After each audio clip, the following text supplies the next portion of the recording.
Week 3 of the Texas high school football season is here with massive heavyweight matchups in every corner of the state. These are the picks.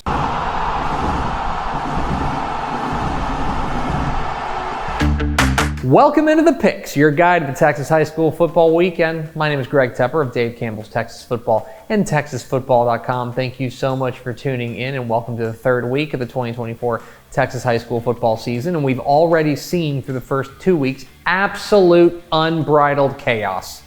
Everywhere you look, there are upsets galore, and it makes, honestly, our job here at Dave Campbell's Texas Football more difficult in one way, in the sense that doing our rankings on Sunday is an awful chore because you got to figure out who beat who and what it means and stack them all up. But also such a joy because you never know what's around the corner. That's the great thing about Texas high school football. It is so unpredictable, and I think we're in for an even bigger week in week 3, which includes some district games that are starting. These non-district games have been fun, but all of a sudden things are on the line. There's a lot of stakes. You can figure out exactly how this relates to the playoff chase. These games matter now, and that's going to make it all the more exciting. There are massive games everywhere you look across the Lone Star State. We start in Jackson County.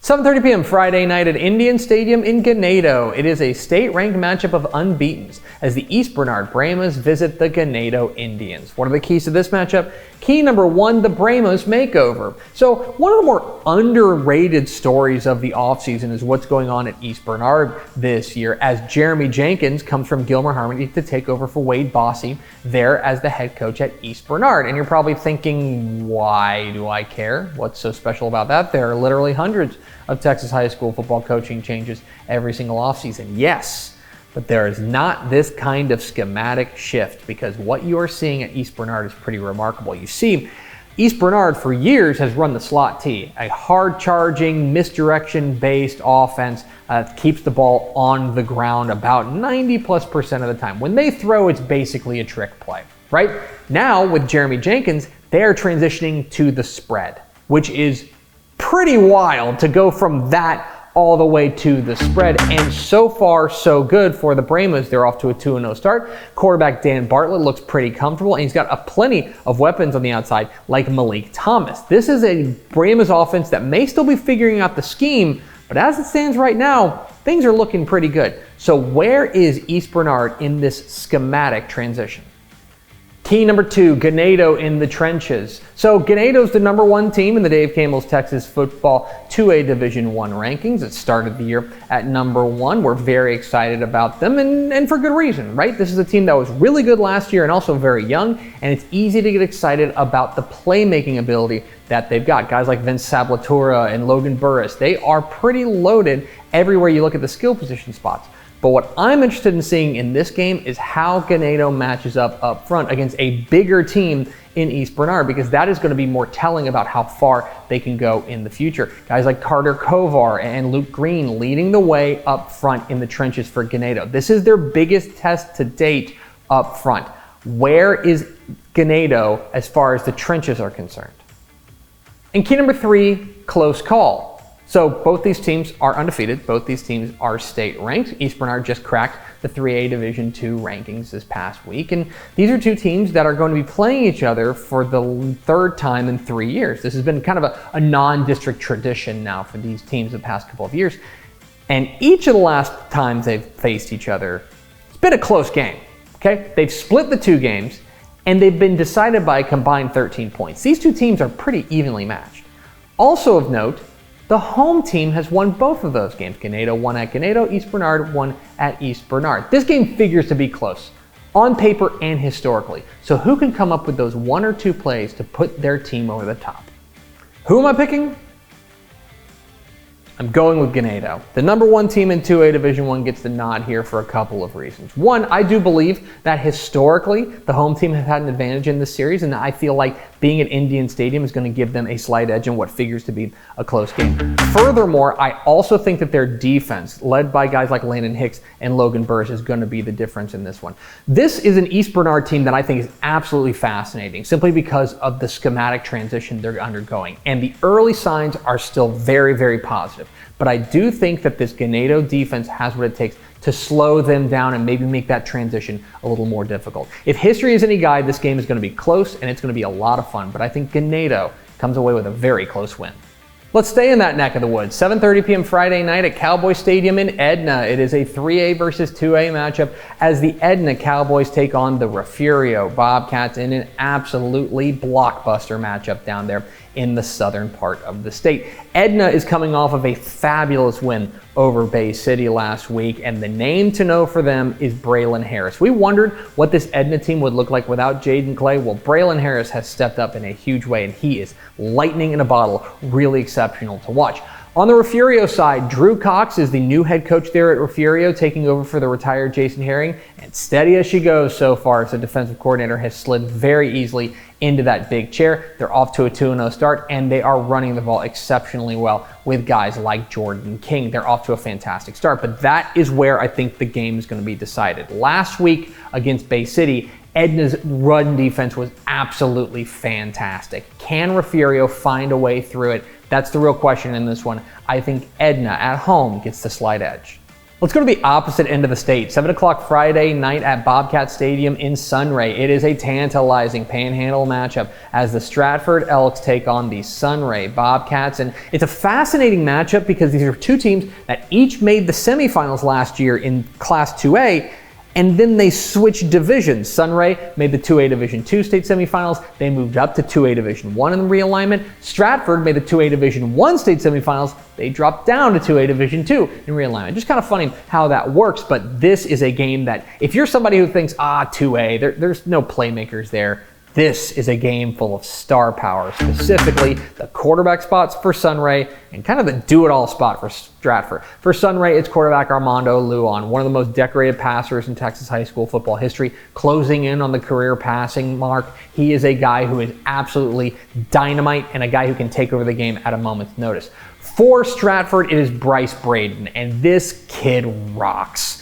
This kid is so much fun to watch. He does everything for Stratford. Get this, he is their leading runner, he's their leading passer, he's their leader in tackles, he's their leader in sacks. He does everything. He is a moose out there, and he's going to be a huge factor in this ball game. What I'm interested in this game is the defenses. These are two teams that we think can each make that championship leap. They're going up against high-powered, electrifying offenses this week. This is going to give us an opportunity to see which of those defenses is ready to take that leap. Right now, I give the slight edge to Stratford, but I think this game's going to be a lot of fun. And let's head to the DFW Metroplex, 7 o'clock Friday night at Dragon Stadium in Southlake. It is a District 4-6A opener as the Southlake Carroll Dragons welcome in the Byron Nelson Bobcats, and this game is dripping with intrigue. Of course, it's a district opener, so it matters a lot, but flashback to last year, right? Southlake Carroll was upset in district play by Byron Nelson. It was a massive win for Byron Nelson en route to the district championship. It was a seismic victory for that program. Only for Southlake Carroll to come back in the regional final and get their revenge in a big way and knock out the Bobcats when it mattered the most. So these two teams know each other very well, and they both have reason to not particularly care for one another. For Southlake Carroll, if you are thinking about your grandfather's sling it around style of Dragon offense, I've got some news for you. This team is ground and pound because they have two absolutely outrageous running backs with Riley Wormley and Davis Webb running behind a big offensive line. Coach Riley Dodge is deploying this running game in a very, very dynamic way. Going up against a Byron Nelson offense that actually kind of looks like the Southlake Carroll teams of old, specifically quarterback Grant Bizjack and wide receiver Leo Almanza, both of whom went off in a scintillating come-from-behind win over Louisville last week live on Dave Campbell's Texan Live. This game is going to be a lot of fun, and I think that what it comes down to is how well this Byron Nelson defense can slow down the running game for Southlake Carroll. I think that's the real question in this one. Right now, especially at home at Dragon Stadium, I think Southlake Carroll is your favorite. But those are far from the only big games in week 3 of the Texas high school football season. Let's get to the lightning round.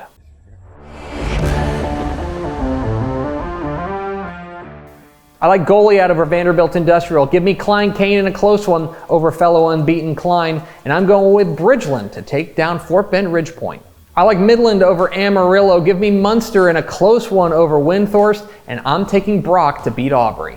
Paris stays hot with a win over Van Alstyne. Give me Pleasanton to take down Jourdanton. And way out west, I like Canutillo over El Paso Burgess. Sudan's offense stays hot with a win over Ropes. I'm going with Waco Connolly to take down Grandview. And Salina outmuscles Gunner. I like Waco La Vega over West Orange Stark. Wall gets by Jim Ned, and Dripping Springs takes care of Killeen Harker Heights. Huge matchup of unbeaten to open district play. I like A&M Consolidated over Pflugerville Weiss. Give me Abilene to take down Odessa Permian, and Anahuac gets by Garrison. One of the toughest games to call this week, I like Atascocita to take down Westlake. Give me Carthage over Texarkana Liberty Ilo, and I'm going with Cuero to get by Yoakum. It's DFW versus the Coastal Bend in San Antonio. I like DeSoto over Corpus Christi Miller. Give me Fort Bend Hightower over Port Arthur Memorial, and Franklin beats Lorena. I like Galena Park North Shore over Spring Westfield. Let's go with Glen Rose over Brownwood, and I'm going with Hallettsville over Tidehaven.